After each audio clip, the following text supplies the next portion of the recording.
Alright, what's up, gang? I'm gonna give you guys a brief tour visually of the Halloween event map. The caravan that we've created that will take over near Field 01. Now, it's pretty simple. You start here in the center island area. This place is completely separated from the monospawns in the area by the little bridges here. I've created walkways and spawned the mobs thus all the way across. Now, the whole concept is pretty simple. There's a currency called candy that drops from not only the mobs, but especially from the events which happen around the map throughout the day. Now, every 30 minutes on the clock, these will initiate between each of the different 5 events that spawn. Okay. These spawn in a clockwise fashion. They always spawn in the same pattern. Alright. You'll have like the Jack Hunt. Just a little hide and seek event takes place down here. Pumpkin patch. That'll take place down over here. The crypt, the little counting event, takes place over here. Spam click event, Gibbet Watcher, spawns over here up top. And then the haunted house on the right side over here. It's just an obstacle course essentially. Now all of the main NPCs and everything will be accessible from right here. And as you can kind of see, we have some of the NPCs that are just sitting around here. You have your caravan master, which is just kind of like a guide to the area, who will spawn the final boss once this progress bar reaches the top. As you guys may have read previously, anytime one of the events is completed here, this progress bar will go up, and once it reaches 5, you can spawn the boss using that one. Now, of course, we have some of the regular old NPCs here. You'll have a guide. You'll have a vendor where you can turn the candy in for consumables or whatever the case may be. You guys can have all sorts of different things. There's absolutely no limitation to what you can do with this. It is its own currency in participating here. Now, of course, I threw a Kaffir shell in here with the Cake Master there and a Warp NPC here. Okay. Now, kind of as I said before, as you can see, there are walls, there are mobs on the other side out here, but nothing on this end.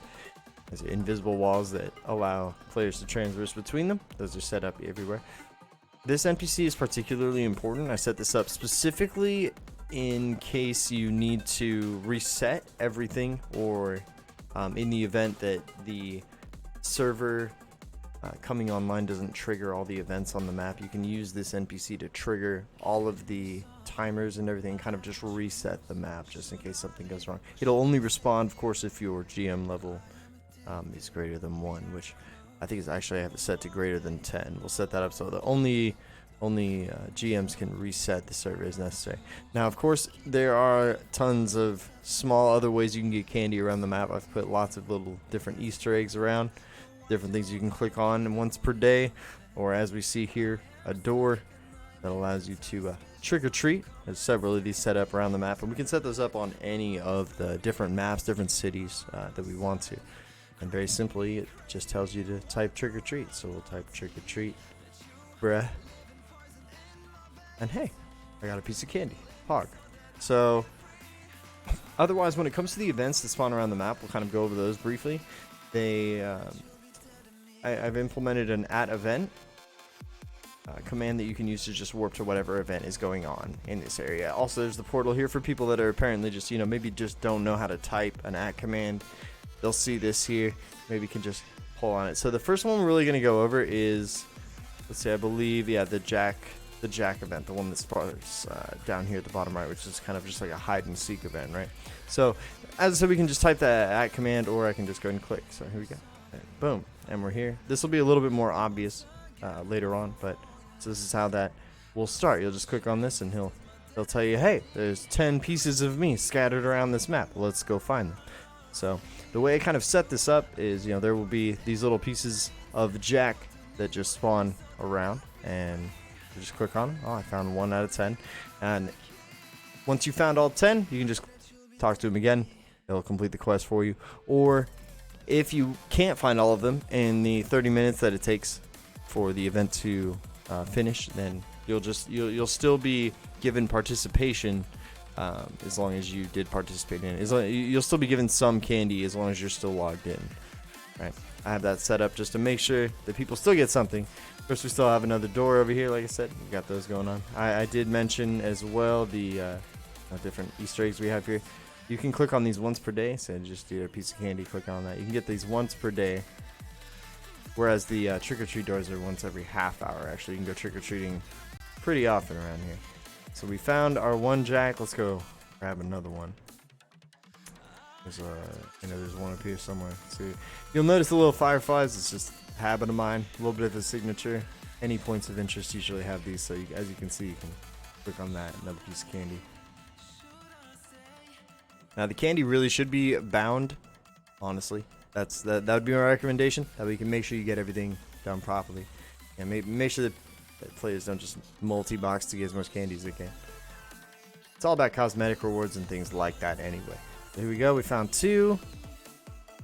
Now these, as I mentioned earlier on as well, so the mob spawns are not only are they outside of the center area, but I do have them set up to where if you, right now I just have some placeholder Niflheim mobs here, but if you kill them throughout the area over time, a stronger mob will spawn. So as you notice, there's only really 2 over here right now. There's the Hylosist and the Dolahans just sitting around here.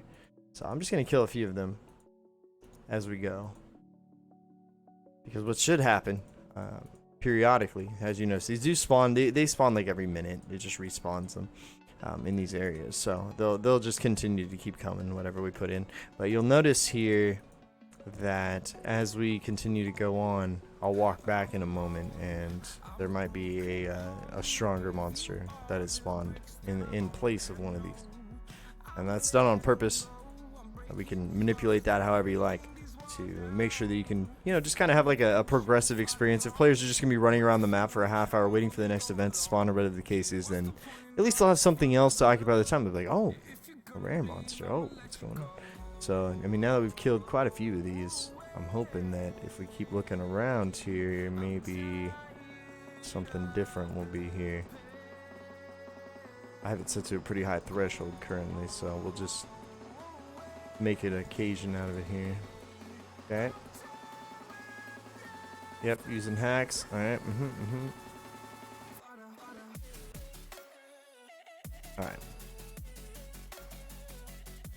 So all I'll do is I'll come back here in a little bit. Now this particular area, as well as we head to the next event, has lots of different things to click on. Barrels, wheelbarrows, boxes, all sorts of things, bales of hay. You can get candy from once per day. Oh, and one of the other Easter eggs that is in here is, there's a chance as you're walking around you get cursed. You get a couple pieces of candy out of it, and you just get cursed for 10 seconds. I have GM speed, so you may not have, obviously it didn't affect my speed. It's just 10 seconds, right? Just for fun. We can actually do a lot of things with that, including like popping up spooky images in the faces of our foes. Oh, okay, so here, just as I kind of mentioned, see a Lolly Ruri did pop up after we had killed enough monsters. That one just popped up in the area, and if we kill it, you'll notice it does tell you killed a powerful monster. It gives you a little bit more candy for that. We can adjust that accordingly, but at least gives a little bit more dynamic instead of just mindless mob killing. So now that we know that, oh hey, look, another jack here. 3, okay, cool. I have them spread around the map, so there's all sorts of stuff to click on, all sorts of the trick-or-treat doors, as I mentioned before. The next event that's going to take place is going to be the pumpkin patch, and I'll be able to trigger it manually, but I did have some of the signs set up only because the pumpkin patch itself is in such an inconvenient area down here that it's actually really hard to find. But if you click on the signs, it'll automatically nav you to it, so you just go down here. Now, I did set up a command, at least for now, to go ahead and trigger the next event on the clockwise scale, so I'm going to do that now. And allegedly when I do this, because I got a couple of jacks but I didn't get all 10, I didn't turn in the actual event, allegedly this should give me credit because I at least did something. So let's see. I'm going to type that. Okay, cool. So I got 3 out of 10. I got a little bit of candy, a little bit of bonus candy. So see you next time. Awesome. Now there's 10 seconds anytime I do that, of course, before the next event spawns. So boom, there's the pumpkin patch. Cool, and we're here. And now if I had actually walked in, there's actually an NPC that triggers when you do this. It says, hey, go ahead and pick 3 pumpkins. Well, just for heading down here, there's a lot of pumpkins here. There's another door you can trick or treat at. Let's just pick a few. Let's pretty good amount of candy there. Boom. So there we go. That one's more of a freebie event, so it's very easy to do. Now, one other thing worth mentioning when these events are completed, as I kind of mentioned on the center island before. Now, I only got 3 out of the 10 jacks that one time, you know, so when I triggered it, of course, that doesn't count as a victory, right? Somebody has to get 10 out of 10 for it to go ahead and go up one. So, and in this particular case, I definitely didn't do that. But I did get the 3 pumpkins, which is a freebie event, so if I trigger the next event real quick, allegedly, this progress bar will go up 1. If I can figure out how I click on things. Oh, okay, yeah, it did work. And yeah, this is a little bit more fireflies. Now we have a 1 out of 5, and the next event is spawned. So as I mentioned, we do have an @ command. We can just go ahead and type in to the chat box to just warp to the event that's currently in progress. Let's do that. Perfect. So now we're at the crypt, which, as I mentioned, we're you know, going clockwise here. So pumpkin patch was down here. Now we're over here. Now the crypt is very simple, counting game. Totally not even hard, right? All you have to do is, you know, you'll click on the guy. He'll ask you how many of a certain type of these there are. Maybe you'll get the Dullahans and you'll be lucky, but if not, how many regular zombies are there? Oh god. I made it to where this doesn't time out either. As long as the event's going on, you can sit here for as long as you want and try and count these things. We only get 1 shot, so 6, 7, 8, 9, 10. I'm hoping that there are 12. Oh, let's go. Okay. So I did that. Excellent. Okay, you only get 1 shot anytime this event comes up to guess that properly. That's all it is. Real simple. Now we can log out here. Alright. Cool. Now I did that successfully, so since I did, let's go back to the center island here. And, you know, I'll go ahead and trigger the next event. Oh, boom. Okay, cool. Alright, so we're getting somewhere here. Alright. Now we got 2 out of 5, and now we have the Give It Watcher event, which is the one that takes place up at the northwest. So we'll type in our little event command. Bam, here we are. This one's a little bit different because it needs to be triggered. Once it's triggered, you know, people have to come in to participate as quickly as they can, because once it goes away, it goes away. Right? If you didn't participate in it when somebody triggered it, well, that's too bad. You have to wait till the next time it comes around. So that kind of helps people collaborate a little bit more. But you know, first come, first serve too. I like to make each event have at least a little bit of competition to it, or each event be a little bit different than the last. Yeah. A little bit of a mix of both. So let's go ahead and talk to this guy. We'll go ahead and start the event up. And what he's going to do for us, he's just going to, a bunch of gibbets are going to come out, which you're going to need to click on to put out because they're on fire. Very simple. Now, of course, these are a little, I have GM speed so I can move a little faster, but there we go. We put one out. Now, I noticed that just even with like, I have like 0 ping because this is my server, but doing this alone, because it's like a 1-minute timer you have, trying to get all 10 is almost impossible, and that's even just for me, you know, doing this on my server. So it's, the whole point is for at least 2 people to do this. But if they do, you know, you only have to click each one of these 3 times, and I'm like doing terribly. You know, with the GM speed especially, there's kind of a delay between when you can click on them. But no way right now. No way right now did I just get 10 out of 10. Let's go. Okay. Well, maybe with GM speed you can do it. Either way, alright, cool. Oh, it's cool. So now that we've done that, anybody that clicks on any of the gibbets at all will be able to claim their reward from him. Bam, got that. Cool. And he says, cool, we'll see you next time. Awesome. So now we can head back to the island. Go and trigger our next event here.